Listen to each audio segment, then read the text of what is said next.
Aloha! It's Friday, June 3rd, and that's a Friday. It is on a Friday. And what does that mean? On a Friday. Well, before the Pauhana, Slayde? It's our market update. Our market update. Dude, your head's already at Duke's. We'll get to that later. Exactly. Today, we're excited to talk about vacation rentals. Most of our buyers will be vacation renters before they own their home on Maui. And it's something we get a lot of questions about. So we wanted to dedicate today's update to really focusing on the properties that allow for vacation rentals here on beautiful Maui. Oh, I'm Erin Haywood with Coldwell Banker Island Properties. I'm Slayde Omura with Coldwell as well. And we're both a part of the Sayles team. So we're going to kick off today's update by going back a couple of weeks, updating you on our team listings. Then we're going to head into our favorite pick properties of the week. And then we're going to go into some great statistics about how vacation rental values have changed over the last couple of years. And a big question we get from, I'd say about 50% of our buyers with regards to vacation rentals. So let's kick it off with an update on our Sayles team listings. We're excited to report that 2 of our listings have entered escrow, Palms at Wailea 1902 and Grand Champions 125. We still have 641 Luahoana on the market. We've had some great showings over the week, so continuing to show that, and again, really great single level floor plan in Wailea Country Estate. And all of this kind of sort of echoes back to what we were discussing 2 weeks ago. If you have interest in any of these properties, today's the day to set up your showings. We are still seeing a lot of activity in our market, and so we're really excited and proud to see 2 of the listings we just brought on recently go under contract within days of listing. And then in addition, wasn't there another escrow you wanted to talk about? A property I pointed out last week, Wailea Point 2302, entered escrow after 1 week on the market. So stick with us. We're going to tune you into the best values every single time that we do these videos. And yeah, that was just a great one. We knew right away that was going to get scooped up. So let's head into our properties for this week. Because the theme is vacation rentals, I don't think you can talk about vacation rentals on Maui without mentioning Honua Kai. My personal pick is Villa 824. It's currently the lowest price listing in Honua Kai, a 1-bedroom, 1-bath floor plan for $1,495. Now this particular villa caught my eye because it does have a spectacular mountain view. We often are looking towards the ocean, and most people will ask us, hey, I gotta get even just like the tiniest little peak of the water, but sacrificing the rest of the view for that teeny tiny little bit of water. This one just says, forget the water. I want to look out onto the West Maui Mountains.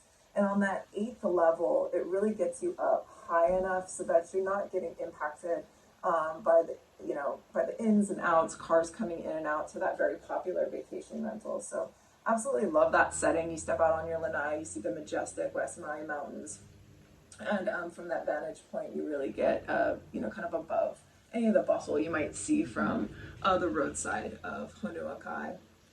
Yeah, and a lot of the clients we speak with about Honua Kai, they like it because while you're in Kaanapali, you're not kind of in that busy oceanfront area of Whalers Village where you have a lot of come and go traffic. So you really get the privacy, and also with the same access to the beach, the relaxation, and a little more family friendly than some of the other complexes. Yeah, I mean, when I'm traveling with my family, it's really lovely to have kind of like a one-stop where everybody can be happy. And Honua Kai has those amenities that I think a lot of travelers are looking for in terms of having access to 4 different pool areas, one with a water slide, one being a private adult pool, the high-speed internet, the on-site spa, the 24-hour gym, and of course Duke's restaurant right there on the water. So you can opt into the kind of more of the bustle of Kaanapali Beach. You can go have your adventures of the day, or you can just kind of stay put and enjoy all the amenities sort of right there at your fingertips. So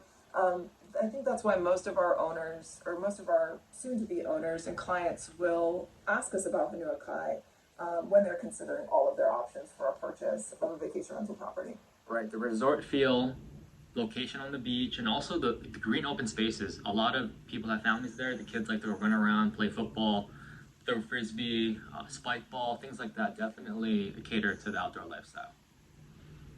So, Honua Kai is one of the newest oceanfront communities. The next property we're going to talk about is one of the originals. Wailea Elua 202 just came to market yesterday at $3.25 million. It's a two-bath floor plan, just under 1,300 square feet. And my favorite thing is the wraparound lanai at just over 300 square feet. That lanai space ends up being an extension of your living space. And so really, when we talk about vacation rentals, and especially when we're discussing even what Slayde's going to mention, which is price per square foot, that doesn't factor in lanai space. So understanding how big your lanai is one of the best buying tips we can offer our clients. Because if you look at just those numbers, they don't tell you the full story. Right, like Erin was saying, I mean, $25.60 per square foot interior square footage wise, and it's priced right in there with what we're seeing oceanfront condos and beachfront condos in Wailea trading at about $24.60 per square feet in 2022. But once you factor in the outdoor living space, which will bring up just about 1,570, 600 square feet or so, you're looking at more of a value of $2,100 per square foot. I think the other thing that price per square foot doesn't really help you understand is how much acreage you get at Elua. 24 acres for 153 units. No one's ever going to be able to build like that again. You have so much elbow room, you have such space and grounds, and arguably one of the most prime locations in all of Wailea. So numbers are great, and we love to share price per square foot with our clients, but our expertise as realtors really helps them understand what those numbers mean better than just a fixed rate and comparing, when you're comparing that across communities. And also going back to the two building at Wailea Elua, you're more on the top row, and it's positioned furthest forward in that building, so it kind of gives you that feeling of being on the bow of a ship where you're overseeing the ocean, but you still have the comfort of your outdoor lanai, the main living area, and the open floor plan with the vaulted ceilings really makes the unit feel a lot bigger than 1,300 square feet for sure. I couldn't agree with you more, Slayde. That's a great pick. So the next thing we want to talk about is vacation rentals and appreciation over the pandemic. I mean, I remember Slayde and I looking at each other in March of 2020, and I mean, I'm not going to speak for you, but I just had no idea how the pandemic was going to affect us. Well, the numbers are in, and we're here to discuss them with you. So we have a more in-depth blog on our website detailing the exact numbers and the analysis of everything. But we'll go over some high-level numbers here with some round numbers, just so it's very easy to understand. And over the last 2 years, vacation rental condos in general, sales price-wise, are up 27%. So pre-pandemic, right around start of 2020, you could pick one up on average for $916,000. Now in this market, we're looking at more about $1.165 million. Wow. And what do you think some of the factors are that contributed to that growth for vacation rental properties? I think a lot of it had to do with delayed appreciation, Maui becoming more prominent on people's radar, and also the opportunity for people to put more cash into a safer investment where they could hedge against inflation. They're not seeing that balance fluctuate in their market. Yeah, lifestyle ended up being a huge driver of people's decision making over the pandemic. Those kind of comments we'd hear before, like, oh, we'll wait till the kids are out of college, or we'll wait till XYZ happens, or we'll wait till, whatever the excuse was 5 years ago. We just saw that completely eliminated. When people knew that Maui was a big part of their heart, they wanted to have that place and secure their home here. I think the other factor that could have been contributing to this is a lot of people went to go book their next vacation, and we started to see visitor arrivals go way up. So they weren't able to get the ocean view they were used to or the location in the community they were used to. And some of our clients just said, you know what, we want to control our experience from here forward. We want to be owners. Definitely. I mean, when we saw that, we had clients looking 3, 4, 5 months in advance, and they, guys, I can't find a place to rent. I guess I got to buy one. And that's kind of like Erin was saying, just controlling their own destiny, getting the place on Maui, getting an asset they can actually use that's not tied up. So definitely, it's really been a great option for a lot of our clients. Yeah, and Slayde pulled up some additional statistics about April visitor arrivals, showing that they are already higher than pre-pandemic rates by what? About 3% wise overall in general. So in April of 2022, we saw just under 255,000 visitors compared to In April 2019, we saw 247,000 visitors. Wow. But the most shocking number, I would say, is visitor spend. Mm-hmm. In April 2022, they spent just under 500 million compared to April 2019 where they spent just shy of 400 million, so 25% bump. Wow. Yeah, I mean, Maui and Hawaii in general has just continued to rise in terms of the notoriety of the islands, the lifestyle. I mean, it feels like the secret is out. Not that it was really much of a secret before, but it just feels like we went from kind of being a boutique destination to now like a nationally recognized place. Right. I mean, even though Maui's been recognized on Dr. Beach as Mm-hmm. some of the best beaches in Hawaii, I think the purchase of Jeff Bezos' McKenna Estate really just cemented Maui's place. I mean, people look up to Jeff as, you know, their idol. When he's making big moves like that on Maui, it really catches people's attention. Yeah, we got Oprah on the mountain and we got Bezos at the ocean. So Yeah. let's give Oprah some credit. She was really the trailblazer. Definitely. You know, there's quite a few names, but when you saw that huge purchase that Mr. Bezos made, I mean, it wasn't just necessarily his name; it was the amount of money he was willing to spend. Mm-hmm. It really cemented Maui's place as an international destination. Definitely. And also the $45 million beachfront sale on Keaweakapu, that also made some waves. I mean, Architectural Digest, New York Times, a lot of these big media outlets picked it up. Yeah. So now I think we should discuss the question that you and I get really often. Mm-hmm. Slayde, can I vacation rent my single family home on Maui? The short answer is no.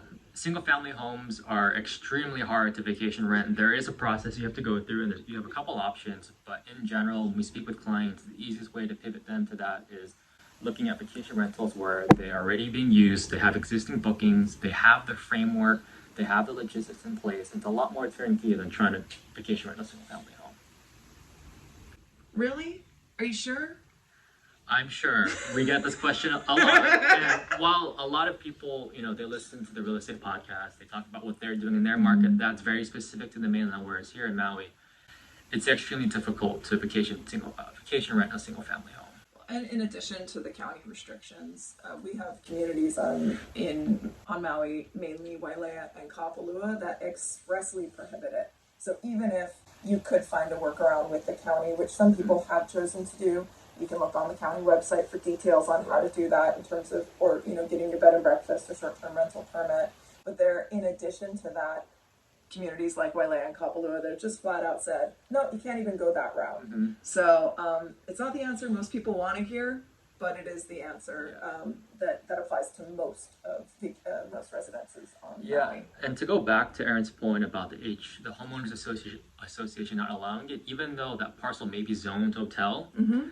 the HOA just simply has voted against it. Correct. There's always going to be a couple handful of properties, residential homes, or larger condos, single family condos that are built on hotel zoned properties. So of course there are always going to be outliers to anything that we share here, but the general overall view is the process is really prohibitive to get those types of permits you need, and most of our soon-to-be owners or current owners of properties on Maui would do better to just look at properties that are already designated for that type of use. Mm-hmm. I mean, owning a vacation rental unit is already complex in itself, so getting the whole permit application and that set up is just another step you have to go through to rent a vacation rental. And especially, most of these owners are doing it from the mainland where they have on-island property managers, and that makes it a little easier, but it's still a process to manage a vacation rental unit. I think one of the main messages I keep hearing myself say and that I pass along to buyers is, you know, if you imagine yourself living in a single family residence on Maui in 10 years or down the road, we can always buy that short-term rental for now and make it work for your needs, whether it's you're still working or you still have a lot of obligations to your family in the mainland or wherever you're coming from. Then we can transition that property into a residence when it's time to make Maui a more full-time home. So, you know, real estate can always work for wherever you are in terms of your needs right away. You don't have to kind of cut all the way to the end and buy the residence if that isn't necessarily where your lifestyle's at this moment. Mm-hmm.